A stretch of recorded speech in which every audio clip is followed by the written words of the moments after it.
निम्न प्रणाम। राम राम, राधे राधे। स्वागत है आप सभी का एक बार फिर से आपके अपने YouTube चैनल शब्दवाणी क्लासेस पर। शब्दवाणी क्लासेस धीरे धीरे प्रगति की राह पर आगे बढ़ रही है। उसमें आप सबका सपोर्ट और आप सबका अतुल्य योगदान ही इसके आगे के मार्ग को प्रशस्त करेगा। आपसे यही उम्मीद रहेगी कि आप ज्यादा से ज्यादा अपने जो YouTube चैनल है, जो क्लासें हैं, उनको शेयर कर रहे हो, चैनल को सब्सक्राइब कर रहे हो और अपने दोस्तों तक भेज भी रहे हो। अपन चर्चा कर रहे थे करंट अफेयर्स के बारे में। अपन ने क्लास हमेशा की तरह अपलोड है वो करते रहते हैं और हमेशा अपन एनसीईआरटी की क्लास भी अपलोड करते रहते हैं। अभी तक अपनी जो मुख्य पहुंच है वो सिर्फ इन दोनों चीजों तक ही है, क्योंकि एक अकेला आदमी इतना ही काम कर पाता है। पहले करंट अफेयर्स का कंटेंट तैयार करना, फिर उसकी क्लास अपलोड करना, क्लास बनाना, क्लास अपलोड करना, इन सब में फिर ये क्लास लेना, क्लास को अपलोड करना, तो एक व्यक्ति को इतना ही टाइम मिलता है। ट्राई करेंगे आगे धीरे धीरे शब्दवाणी क्लासेज के इस वृक्ष को वट वृक्ष जैसा करने की चर्चाएं चल रही है और जल्द ही अपन अन्य विषयों के जो क्लास है उनको भी प्रारंभ करने वाले हैं। तो आपसे यही अनुरोध रहेगा कि आप लगातार शब्दवाणी क्लासेज को सपोर्ट करते रहिए, क्योंकि यहां पर आपको वो सब चीजें मिलेगी जो अक्सर दूसरी जगह आपको नहीं मिलती। तो चलते हैं आज के अपने टॉपिक की तरफ। आपको दिखाई दे रहा है, अगर आपने कल का वीडियो देखा था तो अपन इसके बारे में बात कर रहे थे कि कंपनी थी वो ग्रामीण क्षेत्रों में शासन किस प्रकार चला रही थी। ग्रामीण क्षेत्र पर शासन किस प्रकार चलाया, इसमें अपन ने इस चीज के बारे में पढ़ा कि किस प्रकार कंपनी थी वो अब दीवान बन गई थी, उसे बंगाल की दीवानी मिल गई थी और अब वो बंगाल से ही राजस्व की वसूली करती और उन्हीं रुपयों से वापस माल खरीदती और ब्रिटेन या इंग्लैंड ले जाकर बेच देती थी। इन सब चीजों के बारे में अपन ने पढ़ा। फिर अपन ने क्या पढ़ा, कंपनी आमदनी के क्या स्रोत थे कंपनी के, उनके बारे में। फिर उसके बाद में अपन ने पढ़ा कि किस प्रकार खेती में सुधार किया गया। खेती में सुधार के अंतर्गत 1793 में स्थायी बंदोबस्त लागू किया गया। क्या लागू किया गया? 1793 में स्थायी बंदोबस्त लागू किया गया। मैंने आपको बताया था स्थायी बंदोबस्त किसे कहा जाता है, जिसमें जो जमीन होता है या जो जमीन का मालिक होता है उनको जमीन की एक फिक्स आमदनी सरकार को चुकानी होती है। वो स्थायी आमदनी थी, स्थायी रेट थी, इसलिए उसका नाम पड़ गया स्थायी बंदोबस्त। उसके बाद में अपन ने पढ़ा कि इससे कौन कौन सी समस्याएं आई और फिर उन समस्याओं के निजात पाने के लिए और नई व्यवस्था कौन सी स्टार्ट की गई। तो अपन ने पढ़ा कि बंगाल प्रेसिडेंट के जो उत्तर पश्चिमी प्रांत थे वहां पर होल्ट मैकेंजी नाम का एक अंग्रेज था, उसने एक व्यवस्था तैयार की, 1822 में उसे लागू किया, जिसे क्या कहा गया? महालवारी कहा गया। महालवारी बंदोबस्त, क्योंकि महाल का अर्थ होता था गांव या गांवों का समूह है, तो वहां पर किसी गांव या गांव का एक अनुमानित राजस्व तय किया जाता था, इसीलिए इस व्यवस्था का नाम पड़ गया महालवारी बंदोबस्त। फिर अपन ने पढ़ा मुद्रा व्यवस्था। ब्रिटिश नियंत्रण वाले दक्षिण भारतीय इलाकों में भी किस प्रकार स्थानीय या स्थायी बंदोबस्त लागू किया गया और वहां पर जो किसान होते थे उनको रैयत कहा जाता था, तो उनके लिए जो व्यवस्था लागू की उसे रैयतवारी कहा गया। उसके बारे में अपन ने पढ़ा। फिर उसके बाद में अपन ने पढ़ा तो भी सब कुछ ठीक नहीं था, क्योंकि किसान थे वो ज्यादा वसूली के कारण कर्ज के बोझ तले दब रहे थे। अब यूरोप के लिए फसलें, भारत के लोग थे वो यहां पर पारंपरिक खेती करते थे, जो पीढ़ियों से उनके दादा परदादा करते आ रहे थे, उनके पूर्वज करते आ रहे थे, वो खेती कर रहे थे। लेकिन अब अंग्रेज भारत वालों से कुछ इस प्रकार का अनाज उत्पादित करवाना चाहते थे जिसे वो यूरोप में ले जाकर बेच सके और वहां पर मोटा पैसा कमा सके। तो यही आज का अपना टॉपिक है, यूरोप के लिए फसलें। यूरोप के लिए कौन कौन सी फसलें उत्पादित करवाई गई। अब देखो, अंग्रेजों ने यह भी महसूस किया कि ग्रामीण इलाके न केवल राजस्व प्रदान कर सकते हैं बल्कि वहां यूरोप की जरूरतों के हिसाब से सही फसलें भी पैदा की जा सकती है। उन्होंने कहा कि हम गांवों से सिर्फ राजस्व इकट्ठा कर रहे हैं, राजस्व के साथ साथ में अपन गांवों से कुछ ऐसी फसल उत्पादित करवा सकते हैं जिसकी मांग कहां हो, इंग्लैंड में या यूरोप में हो। 18वीं सदी के आखिरी तक कंपनी ने अफीम और नील की खेती पर पूरा जोर लगा दिया। इसके बाद लगभग 150 साल तक अंग्रेज देश के विभिन्न भागों में किसी न किसी फसल के किसानों को मजबूर करते रहे। बंगाल में पटसन, असम में चाय और संयुक्त प्रांत वर्तमान जो उत्तर प्रदेश है वहां पर गन्ना, पंजाब में गेहूं, महाराष्ट्र में पंजाब में कपास और मद्रास में चावल। अब अंग्रेजों ने यहां तक निश्चित कर दिया। अब देखो, कल्पना करो कि आज के समय में आपके पापा हैं जो खेती करते हैं, वो जो फसल उगाते हैं वो अपने हिसाब से उगाते हैं या किसी के कहने पर उगाते हैं। अब अपन अपने हिसाब से उगाते हैं, निश्चित ही कि पिछले साल ये फसल पैदा की थी, अच्छी पैदावार नहीं हुई और अब की बार ये फसल पैदा कर लेते हैं। वो आपके पापा है या जो भी आपके आसपास में खेती करता है उनके दिमाग पर निर्भर करता है कि वो कौन सी फसल पैदा करना चाहते हैं। लेकिन सोचो, अगर टाइम ऐसा हो कि आपके पास सिर्फ जमीन है और आपको कौन सी फसल पैदा करनी है उसके बारे में आपको छूट नहीं है, तो आपको कैसा महसूस होगा। जो काम करने की मेरे में इच्छा ही नहीं है, मैं जो काम करना ही नहीं चाहता हूं, अगर वो काम मेरे से जबरदस्ती करवाया जाता है तो क्या उसमें मैं मेरा 100% दे सकता हूं? कदापि नहीं। क्योंकि वो कहता है ना कि अपन घोड़े को पानी तक ले जा सकते हैं लेकिन उसको पानी पिला नहीं सकते। हम कहेंगे सर पिला ही दा, घोड़े के मुंह में नलिका लगा के। हां, वो सब अलग स्थितियां हैं, लेकिन अगर प्राकृतिक रूप से बात करें तो यह सब संभव नहीं है। ये सेम चीजें कहां पर होती है? ये सेम चीजें होती है पढ़ाई के क्षेत्र में। जब छोटे बच्चे होते हैं तो कईयों का जो मन होता है वो थोड़ा खेलने कूदने में, इधर उधर भागने में, कूदने में ज्यादा रहता है। तो कई बार जो माता पिता होते हैं वो उन पर दबाव भी डालते हैं कि तू अगर पढ़ेगा नहीं तो क्या करेगा, पढ़ाई के बिना तेरा कोई भविष्य नहीं है। तो हां ठीक है, मैं मानता हूं कि पढ़ाई एक अच्छा जरिया है अपने को सफल बनाने का, लेकिन ऐसा नहीं है कि अगर अपन ने पढ़ाई नहीं की तो हम जिंदगी में सक्सेस नहीं होंगे।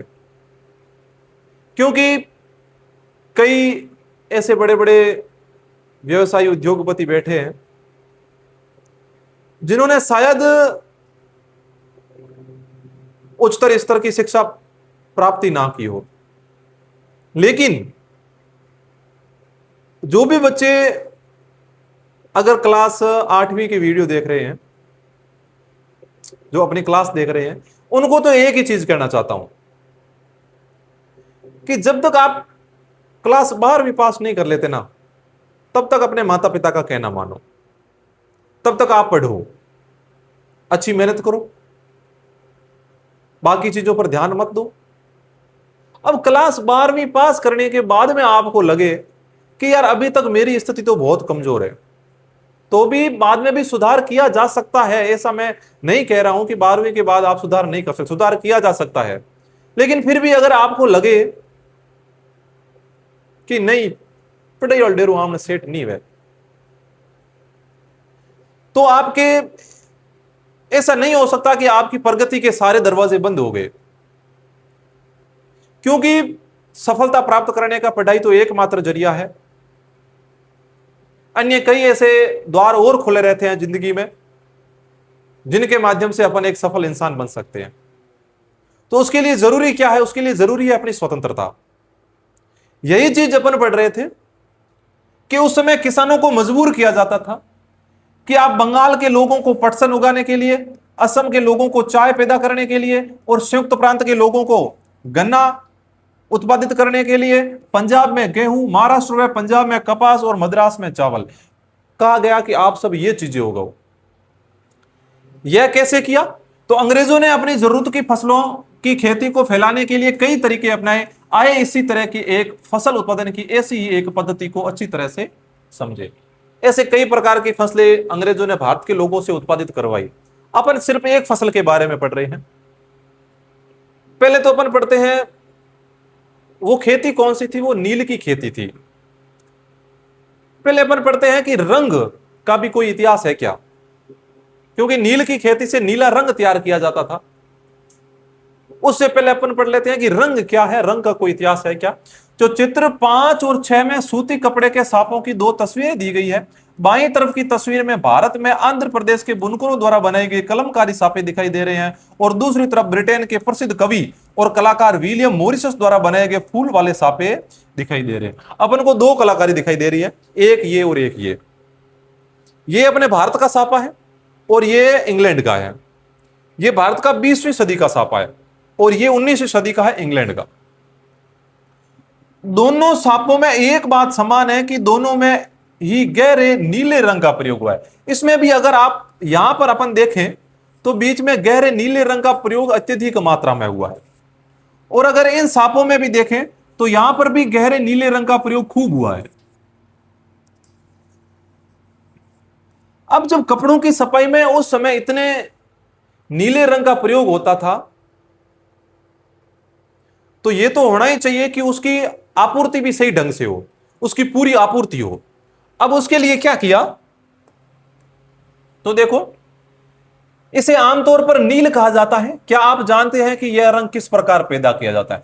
जो रंग है उसे नील या अपन नीला कहते हैं। अब यह पैदा कैसे किया जा सकता है? इन सांपों में आपको जो नीला रंग दिखाई दे रहा है वह नील नाम के एक पौधे से निकाला जाता था। किस नाम के पौधे? नील नाम का पौधा।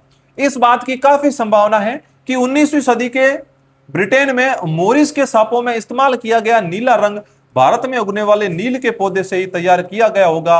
उस समय भारत दुनिया में नील का सबसे बड़ा स्रोत था। अपन ने 19वीं सदी का पढ़ा, मतलब 1801 से लेकर 1900 तक, उस समय यह नीला रंग प्रयोग किया गया। तो अब इसमें यह संभावनाएं बढ़ जाती है कि जो मॉरिशस में जो नीला रंग प्रयोग में लिया गया वो संभवतः नहीं, पक्का ही भारत से गया होगा। अब ऐसा क्यों? तो देखो,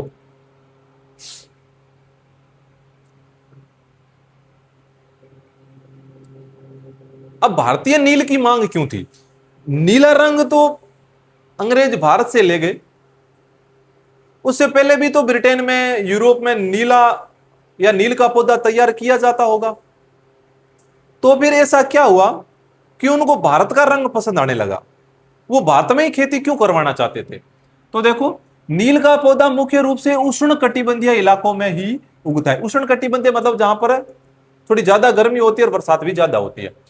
13वीं सदी तक इटली, फ्रांस और ब्रिटेन के कपड़ा उत्पादक कपड़ों की रंगाई के लिए भारतीय नील का इस्तेमाल कर रहे थे। 13वीं शताब्दी तक। कब तक? 13वीं शताब्दी तक, मतलब 1300 ईस्वी तक।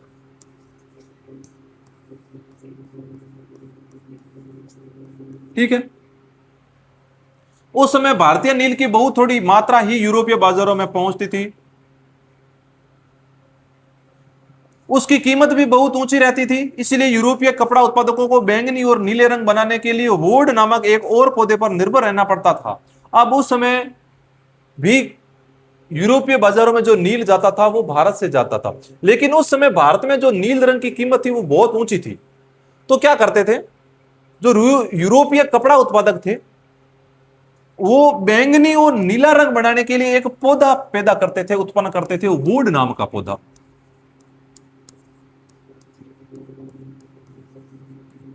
इस वोड नाम के पौधे से वो नीला रंग और बैंगनी रंग उत्पादित करते थे। अब वोड पौधा शीतोष्ण क्षेत्र में उगता है। अब नील पौधा उष्ण कटिबंधीय क्षेत्र, मतलब जहां पर गर्मी हो वहां पर अच्छा होता है। वोड नाम का पौधा शीतोष्ण क्षेत्र में पड़ता है। शीतोष्ण मतलब जहां पर थोड़ी सर्दी ज्यादा हो। तो जो यूरोप महाद्वीप है, वो ऊपर वाला भाग जो यूरोप महाद्वीप का है, वो शीत कटिबंध में ही पड़ता है या शीतोष्ण कटिबंध में पड़ता है। तो इसलिए वोड पौधा वहां पर हो जाता था। इसीलिए यूरोप में आसानी से मिल जाता था। उत्तरी इटली, दक्षिणी फ्रांस व जर्मनी और ब्रिटेन के कई हिस्सों में यह पौधा उगता था। नील के साथ प्रतिस्पर्धा से परेशान यूरोप के वोड उत्पादकों ने अपनी सरकार पर दबाव डाला कि वे नील के आयात पर पाबंदी लगा दें। अब 13वीं सदी में भारत से नील नामक पौधा यूरोप के बाजारों में जाता था, लेकिन वहां के जो वोड उत्पादक थे उन्होंने कहा कि भारत से जो पौधा आता है उसकी क्वालिटी अच्छी है। तो ज्यादातर जो कपड़े बनाने वाले हैं वो नील पौधे की मांग करते हैं, तो हमारा वोड पौधा है वो कमजोर होता जा रहा है। तो उन्होंने जो सरकार पर दबाव डाला कि आप क्या करो, नील पौधे पर रोक लगा दो ताकि हमारी आमदनी बढ़ जाए। मगर कपड़े को रंगने वाले तो नील को ही पसंद करते थे। नील से बहुत चमकदार नीला रंग मिलता था, जबकि वोड से मिलने वाला रंग बेजान और फीका होता था। नील रंग बहुत चमकदार और चटकदार होता था और वोड से जो रंग मिलता था वो थोड़ा फीका होता था। इसलिए जो कपड़ा उत्पादक थे उनको नील थोड़ा ज्यादा पसंद था। अब 17वीं सदी तक आते आते यूरोपीय कपड़ा उत्पादकों ने नील के आयात पर लगी पाबंदी में ढील देने के लिए अपनी सरकारों को राजी कर लिया। अब जब यूरोपीय जो कपड़ा उत्पादक थे वो भारत में आने लगे तो उन्होंने यूरोपीय सरकारों को राजी कर लिया कि थोड़ा बहुत नील हम भारत से लाएंगे। तो सरकार ने ढील दे दी कि भाई लाओ। अब कैरिबियाई द्वीप समूह में स्थित सेंट डोमिग्यू में फ्रांसीसी, ब्राजील में पुर्तगाली, जमैका में ब्रिटिश और वेनेजुएला में स्पेनिश लोग नील की खेती करने लगे। उत्तरी अमेरिका के भी बहुत सारे भागों में नील के बागान सामने आए। अब वो आसपास के दूसरे क्षेत्रों से नील लाने लगे। कहां से लाने लगे? कैरिबियाई द्वीप समूह स्थित जो सेंट डोमिग्यू है वहां से फ्रांसीसी लोग, ब्राजील से पुर्तगाली लोग, जमैका से ब्रिटिश लोग, वेनेजुएला से स्पेनिश लोग और उत्तरी अमेरिका के बहुत सारे भाग अन्य भागों में भी नील की खेती की जाने लगी। और जो यूरोपीय लोग थे वो वहां से नील लाने लगे। अब 18वीं शताब्दी के आखिर तक भारतीय नील की मांग और बढ़ गई। ब्रिटेन में औद्योगिकरण का युग शुरू हो चुका था और उसके कपास उत्पादन में भारी इजाफा हुआ। अब कपड़ों की रंगाई की मांग और तेजी से बढ़ने लगी। ब्रिटेन में औद्योगिकरण का युग शुरू हुआ, उद्योगों की संख्या बढ़ने लगी, कपास उत्पादन बढ़ने लगा। अब कपास से कपड़ा तैयार किया जा सकता है, लेकिन उस कपड़े को रंगने के लिए नील की जरूरत थी, इसीलिए भारतीय नील की मांग बढ़ने लगी। जब नील की मांग बढ़ी उसी दौरान वेस्ट इंडीज और अमेरिका से मिलने वाली आपूर्ति अनेक कारणों से बंद होगी। अब नील की मांग तो बढ़ गई, लेकिन पहले जो वेस्ट इंडीज और अमेरिका से नील लाते थे उसकी आपूर्ति कम हो गई। मांग बढ़ गई, आपूर्ति कम हो गई। इसीलिए 1783 से 1789 के बीच दुनिया का नील उत्पादन आधा रह गया। 1783 से लेकर 1789 तक दुनिया में जो नील उत्पादन था वो लगभग बहुत कम हो गया और पहले जो उत्पादित होता था उसका आधा हो गया। ब्रिटेन के रंगरेज अब नील की आपूर्ति के लिए बेचैनी से किसी और स्रोत की तलाश कर रहे थे। यह नील कहां से मिल सकता था? अब ब्रिटेन के जो रंगरेज थे, जो रंगने वाले थे, वो खोज करने लगे कि यार और अपन कहां से नील ला सकते। अब भारत में ब्रिटेन की बढ़ती दिलचस्पी, उस समय उन्होंने भारत पर अधिकार शुरू ही किया था, क्योंकि 1783 से 1789 के बीच में जो उत्पादन था वो कम हुआ था और 1765 से या 1767 से ही बंगाल पर अंग्रेजों ने अधिकार कर लिया था या बंगाल की दीवानी उनको मिल गई थी। अब यूरोप में नील की बढ़ती मांग को देखते हुए ईस्ट इंडिया कंपनी भी भारत में नील की खेती बढ़ाने के रास्ते ढूंढने लगी। अब यूरोप में नील की मांग बढ़ी तो अंग्रेजों ने सोचा कि क्यों ना भारत में नील उत्पादित करवाएं और वहां ले जाकर बेचें तो अपन को अच्छा खासा रुपया मिल सकता है।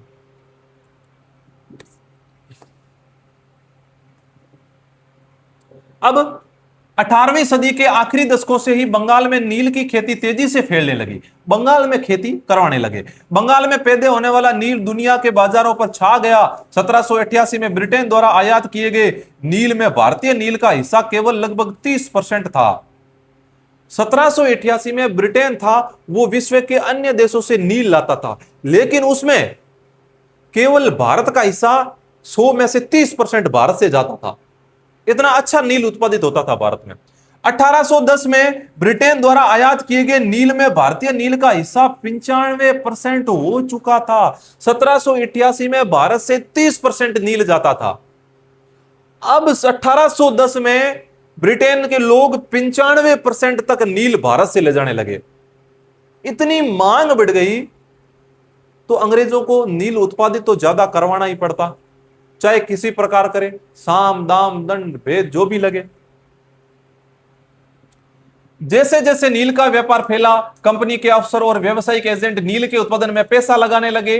समय बीतने के साथ कंपनी के बहुत सारे अधिकारियों ने नील के अपने कारोबार पर ध्यान देने के लिए अपनी नौकरियां छोड़ दी। नील में इतना फायदा होने लगा, इतना फायदा होने लगा कि जो कंपनी के अधिकारी थे, जो एजेंट थे, वो खुद जमीन लेकर वहां पर खेती करवाने लगे और उन्होंने जो अपने नौकरियां थी वो भी छोड़ दी।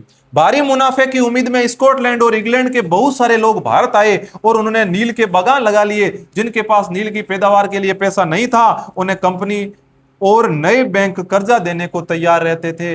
अब स्कॉटलैंड से, इंग्लैंड से बहुत सारे लोग भारत आए कि भारत में जाओ, जमीन लो, नील उगाओ और यहां पर लाकर बेचो, मस्त रुपए कमाओ, मौज मस्ती करो। अब अपन यहां पर एक चित्र देख सकते हैं कि सेंट डोमिंगो में गुलामों की बगावत अगस्त 1791 में, जनवरी, इसकू अलग सा नाम है कुछ, ही तो इसकू हदोल्स्की का चित्र है। 18वीं सदी में फ्रांसीसी बगान मालिकों ने कैरिबियाई द्वीप समूह में स्थित फ्रांसीसी उपनिवेश सेंट डोमिंगो में नील और चीनी के उत्पादन शुरू किया था। इन बगानों में काम करने वाले अफ्रीकी गुलाम 1791 में बगावत पर उतर आए। वहां पर गुलामों को रखा जाता था और उनसे खेती करवाई जाती थी। उन्होंने बगान जला दिए और अपने धनी मालिकों को मार डाला। 1792 में फ्रांस ने अपने उपनिवेशों में दास प्रथा समाप्त कर दी। इन घटनाओं की वजह से कैरिबियाई द्वीप समूह में नील की खेती ठप हो गई। बाद में जब उन्होंने ज्यादा बगावत की तो जो फ्रांस के उपनिवेश, जो बाकी देश थे, वहां पर उन्होंने अपनी दास प्रथा थी वो समाप्त कर दी। अब जब फ्रांस ने दास प्रथा समाप्त की तो उनके नील की खेती थी वो कम हो गई। अब नील की खेती कैसे होती थी? नील की खेती के दो मुख्य तरीके थे, एक निज और एक रेयती। दो प्रकार थे, एक निज और एक रेयती। निज खेती की व्यवस्था में बगान मालिक खुद अपनी जमीन में नील का उत्पादन करवाते थे। निज में क्या होता था? जो बगान का मालिक होता था वो खुद अपनी जमीन में खेती करवाता था कि मेरी जमीन में नील की खेती मैं करूंगा। तो वह जमीन खरीद लेते थे या दूसरे जमींदारों से जमीन भाड़े पर ले लेते और मजदूरों को काम पर लगाकर नील की खेती कर लेते थे। अब जो बगान मालिक थे उनको अगर खेती करवानी थी तो वो तो या तो जमीन पूरी की पूरी खरीद लेते, या जो वहां का जमींदार होता था जिसके पास में जमीन का पूरा कब्जा होता था उसे जमीन भाड़े पर ले लेते कि भाई 3 साल हम नील की खेती करेंगे, 5 साल करेंगे तो इतने रुपए रख ले। तो इस प्रकार नील की खेती करवाने लगी। निज और रेयती। अपन निज के बारे में पहले पढ़ेंगे। निज खेती की क्या समस्याएं थी? तो बगान मालिकों को निज खेती का क्षेत्रफल फैलाने में मुश्किल आ रही थी। नील की खेती केवल उपजाऊ जमीन पर की जा सकती थी। ऐसी जमीनों पर आबादी पहले ही बहुत ज्यादा थी। यहां वहां छोटे मोटे खेत ही उनके हाथ लग पाते थे। नील की खेती करने के लिए उन्हें बड़े बड़े भूखंडों की जरूरत रहती थी। अब बगान मालिकों को एक समस्या आ रही थी कि वो नील की खेती का क्षेत्रफल बढ़ाए कैसे, ज्यादा से ज्यादा कैसे करे, क्योंकि नील की खेती में फायदा वहां पर ज्यादा होता था जहां पर जमीन उपजाऊ हो, और उपजाऊ जमीन पर पहले से ही बहुत सारे लोग बैठे थे। तो अगर वो खेत लेना चाहते तो कहीं पर 1 बीघा, कहीं 4 बीघा, कहीं 2 बीघा ऐसा खेत मिलता। अब ऐसे छोटे मोटे खेतों में छोटा मोटा खाद्यान्न होता तो उनको ज्यादा फायदा नहीं हो पाता। इस तरह की जमीनें उन्हें कहां से मिल सकती थी? उन्होंने नील की फैक्ट्री के इर्द गिर्द पट्टे पर जमीन लेने के प्रयास किए और वहां के किसानों को हटवा दिया। इससे टकराव और तनाव पैदा हो गया। अब जो बगान के मालिक थे वो चाहते थे, जैसे कि एक जमीन ले ली, इसके आसपास दूसरे किसान बैठे हैं, तो वो अपना बल लगाकर, अपनी ताकत लगाकर आसपास के किसानों को हटा देते। जो किसान थे उनको जमीनों से बेदखल कर देते। अब इससे क्या हुआ? उन मालिकों के बीच में और किसानों के बीच में टकराव पैदा हो गया। टकराव पैदा किस कारण हुआ? नील की खेती के कारण। मजदूरों का इंतजाम करना भी आसान नहीं था। बड़े बागान के लिए बहुत सारे मजदूरों की जरूरत होती थी। मजदूरों की जरूरत भी सबसे ज्यादा उसी समय होती थी जब किसान धान की खेती में व्यस्त रहते थे। अब नील की खेती में मजदूर ज्यादा चाहिए। नील की खेती में मजदूर किस समय चाहिए? जब धान की खेती में लोग व्यस्त रहते थे उस समय। अब मजदूर कहां से लाए? यह भी एक बहुत बड़ी समस्या हो गई थी। बड़े पैमाने पर निज खेती के लिए बहुत सारे हल बैलों की भी जरूरत होती थी। ये सारी समस्याएं हैं। बड़े भूखंड चाहिए थे, आसपास के हटा दिया तो टकराव हो गया। मजदूरों की जरूरत थी, हल बैलों की भी जरूरत पड़ती थी।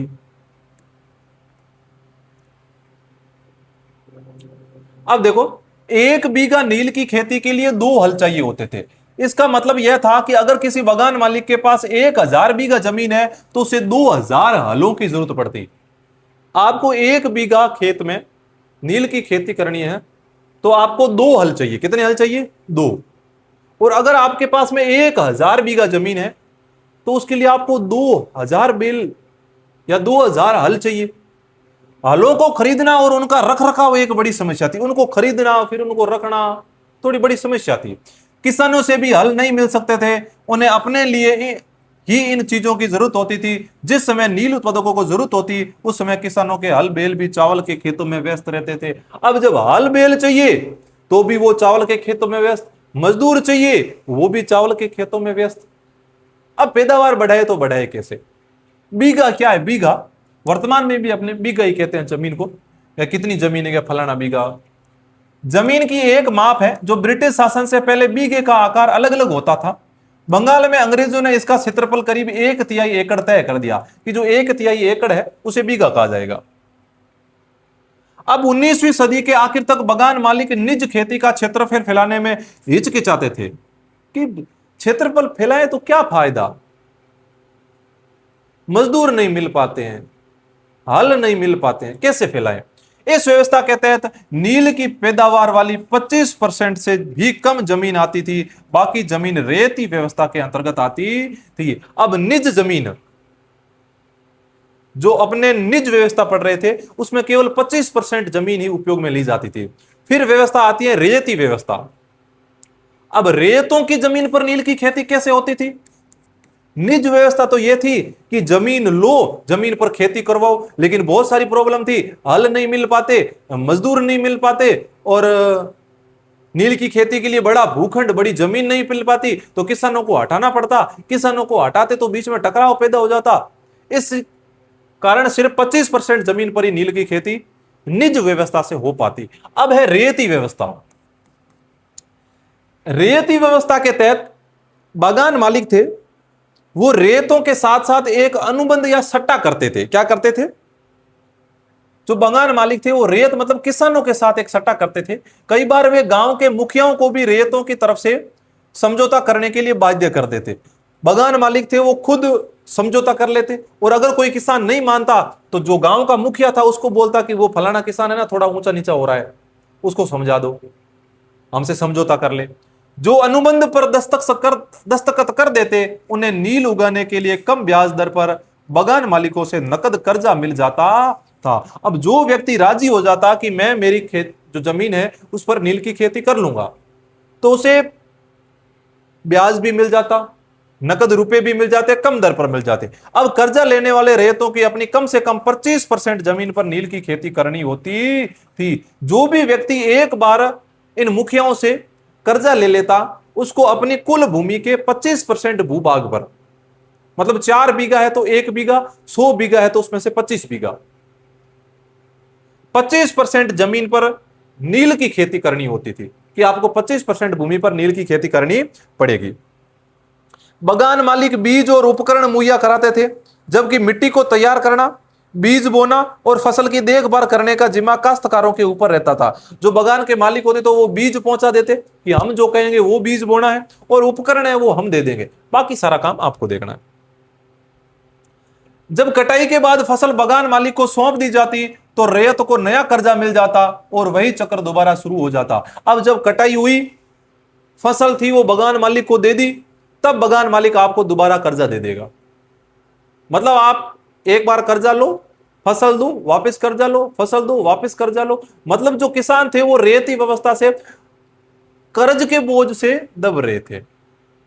यहां पर अपन चित्र देख सकते हैं कि एक 19वीं सदी की शुरुआत में बंगाल के मजदूर नील की खेती करते हुए, भारत में नील के पौधों की कटाई अधिकांश पुरुष ही करते थे। यहां पर अपन को दिखाई दे रहा है कि किस प्रकार यहां पर ये नील की खेती है और किसान उसकी कटाई कर रहे हैं। अगर मैं इसकी तुलना करूं तो देखो, ये किसान थोड़े झुककर इसको काट रहे हैं। अगर ये एकदम सीधे खड़े होते तो इनके सर के बराबर या थोड़ा सा ऊपर होता। मतलब अपने आज के समय में जो बाजरी होती है, अपन जो बाजरा बोते हैं बाजरा, उस बाजरे के लगभग लमसम ही है। अगर कोई बाजरा अपने सिर से ऊपर से गुजर रहा है तो लंबाई उसके बराबर होती है नील के पौधे की। खेतों से फैक्ट्री में लाए जा रहे नील के पौधे के गट्ठर आप यहां पर देख सकते हैं कि बैलगाड़ियों के ऊपर या विभिन्न साधनों के ऊपर जो खेतों से फैक्ट्री तक नील के पौधों के गट्ठर लाए जा रहे हैं। अब नील का उत्पादन होता कैसे था, तो अपन यहां पर पूरी प्रक्रिया देख रहे हैं कि यहां पर एक किण्वन होद है। किस प्रकार नील के खेतों के पास इस नील का एक कारखाना है। यह विलियम सिम्पसन का चित्र बनाया गया 1863 में कि किस प्रकार जो नील का पौधा था उससे नीला कलर प्राप्त किया जाता था। तो देखो, नील गांव आमतौर पर बगान मालिकों की फैक्ट्रियों के आसपास ही होते थे। बगान मालिक तो वो फैक्ट्री कहां लगाते जहां पर नील ज्यादा उत्पादित हो। कटाई के बाद नील के पौधों को कारखाने में स्थित वेट्स होद में पहुंचा दिया जाता था। यहां पर आपको बड़े बड़े होद है, इन होदों में डाल दिया जाता। रंग बनाने के लिए 3 या 4 कुंडों की जरूरत पड़ती। प्रत्येक होद का अलग काम था। नील के पौधों से पत्तियों को तोड़कर पहले एक कुंड में गर्म पानी में कई घंटों तक उनको डुबोया जाता। 3-4 होद थे, 3-4 कुंडों की जरूरत पड़ती। पहले तो उनकी पत्तियां तोड़ते और उन पत्तियों को पानी में कई घंटों तक डुबोते। उसके बाद में इस होद को किण्वन या स्टीपर कुंड कहा जाता था। जब पौधे किण्वित हो जाते, पूरे गर्म हो जाते, तो द्रव्य में बुलबुले उठने लगते। जब गर्म हो जाते तो बुलबुले उठने लगते। अब जो सड़ी हुई पत्तियां थी उनको निकाल दिया जाता और द्रव्य को एक और होद में छान दिया जाता। दूसरा होद पहले होद के ठीक नीचे होता था। एक होद में गर्म किया, फिर उसमें से जो कचरा था वो निकाल दिया। गर्म होने के कारण जो पत्ती का जो नीला कलर होगा वो पानी में घुल जाएगा। अब उसके बाद में उसके जस्ट नीचे एक होद होता था, उसमें उस पानी को छान दिया जाता। दूसरे होद बीटर वाट में इस घोल को लगातार हिलाया जाता और पेंडलों से खंगाला जाता, लगातार उसको हिलाया जाता। जब यह द्रव्य हरा और उसके बाद नीला हो जाता तो होद में चूने का पानी डाला जाता। अब जब हिलाने के बाद में उसका रंग नीला हो जाता तो उसके अंदर चूने का पानी डालते। धीरे धीरे नील की पपड़ियां नीचे जम जाती थी और ऊपर साफ द्रव्य निकल आता था। द्रव्य को छानकर अलग कर लिया जाता और नीचे जमी नील की गाद, नील की लुगदी को दूसरे कुंड में डाल दिया जाता। इसके बाद उसे निचोड़कर बिक्री के लिए सुखा दिया जाता। अब द्रव्य को छानकर अलग किया, फिर उस द्रव्य के नीचे जब उसको ज्यादा ऐसे हिला के छोड़ दिया, चूने का पानी डाल दिया, तो उसमें से जो नीला नीला भाग था ना वो सारा तली में बैठ जाता था। अब जब उसको बैठ दिया तो उसकी जो लुगदी टाइप होती है उसको बाहर निकालते हैं और उसको निचोड़ के सुखा देते हैं और फिर उसको बेचने के लिए ले जाते हैं। यहां पर अपन देख सकते हैं कि नील के पौधे को होद तक औरतें ही ढोकर लाती थी। तो नील का पौधा था उसे होद तक औरतें ले जाती थी। होद में घोल हिलाने वाला ऐसा व्यक्ति होता था, उसके पास में इतना लंबा ये ऐसा लकड़े टाइप होता था। यहां खड़ा नील मजदूर होद में पड़े घोल को हिलाने के लिए इस्तेमाल होने वाला पेडल लिए खड़ा है। इन मजदूरों को 8 घंटे से भी ज्यादा समय तक कमर तक भरे नील के घोल में खड़े रहना पड़ता था। नील का घोल था, उसमें इतने कमर तक वे उनको हमेशा खड़ा रहना पड़ता था 8-8 घंटे तक। तो सोचो इनके शरीर पर क्या गुजर रही होगी। अब बिक्री के लिए ये नील तैयार हो गया है। यहां आप उत्पादन की आखिरी अवस्था को देख सकते हैं। दबाकर सांचों में डाल दी गई नील की लुगदी को काटकर मजदूर उन पर मुहर लगा रहे हैं। पीछे वाले हिस्से में एक मजदूर इन टुकड़ों को सुखाने के लिए ले जा रहा है। अब उसके बाद में क्या थोड़ा सा पीछे रहा था इसमें अपने, शायद इसमें कुछ पीछे नहीं रहा। जो किसान पहले इन कर्जों से बहुत आकर्षित थे उन्हें जल्दी समझ में आ गया कि यह व्यवस्था कितनी कठोर। अपन कर्ज के बारे में पढ़ रहे थे कि एक बार नील दिया, बेचा, फिर दोबारा कर्जा मिलता, फिर नील बेचा, फिर दोबारा कर्जा दिया जाता। मतलब वो कर्जे के तले दब रहे थे। फिर उनको समझ में आ गया कि यार ये तो व्यवस्था कितनी कठोर है। उन्हें नील की जो कीमत मिलती थी वह बहुत कम थी और कर्जों का सिलसिला कभी खत्म ही नहीं होता था। लगातार उनको कर्जा दिया जाता, वो कर्जों के बोझ तले दब जाते। समस्याएं और भी थी। बगान मालिक चाहते थे कि किसान अपने सबसे बढ़िया खेत में नील की खेती करे। समस्या और आ गई। अब 25% भूभाग पर नील उगाना है, लेकिन कौन सा 25%? जो एकदम हाकरी तली वाली जमीन है, खात वाली जमीन है। जो किसान के जो अंग्रेज थे वो कहते थे कि आप वहां पर उगाओ जहां पर अच्छी पैदावार हो सके। अब वो कह रहे हैं कि यार ऐसी बात थोड़ी है, वहां पर तो हम बाजरा उगाएंगे या अन्य कोई फसल उगाएंगे जो हमारी आमदनी के लिए हो, ये तो नील आपके लिए है। लेकिन अंग्रेज उन पर दबाव डाल रहे थे, बगान मालिक। लेकिन नील के साथ परेशानी यह थी कि उसकी जड़ें बहुत गहरी होती थी। एक नील की समस्या यह और थी कि नील की जड़ें होती वो बहुत जमीन में गहरी जाती और वह मिट्टी की सारी ताकत खींच लेती और नील की कटाई के बाद वहां धान की खेती नहीं की जा सकती थी। उसकी जड़ें थी वो बड़ी मजबूत थी, वो जमीन में गहराई तक चली जाती, पानी सोख लेती और जो जमीन की ताकत थी उसे सोख लेती। तो जब एक बार नील की खेती कर ली उसके बाद में उसके ऊपर धान की खेती नहीं की जा सकती थी और वहां पर धान की पैदावार अच्छी नहीं हो सकती थी। तो ये नील की खेती से संबंधित समस्याएं थी जो किसानों के सामने आ रही थी। अगर आपको प्रश्न पूछे कि किसान नील की खेती करने के लिए राजी क्यों नहीं थे, तो ये सभी कारण थे जो अभी आपने पढ़े। अपनी नेक्स्ट क्लास में अपन पढ़ेंगे फिर किसानों ने बगान मालिकों के खिलाफ विद्रोह कैसा किया, नील विद्रोह, और उसके बाद में कौन कौन सी परिस्थितियां आई, किस प्रकार किसानों का छुटकारा हुआ नील की खेती से। इन सब के बारे में आशा करता हूं कि आपको क्लास पसंद आई होगी। अपने अन्य साथियों के साथ में क्लास को शेयर करने का प्रयास कीजिए और अपने YouTube चैनल को सब्सक्राइब कीजिए। आज के लिए बस इतना ही। धन्यवाद।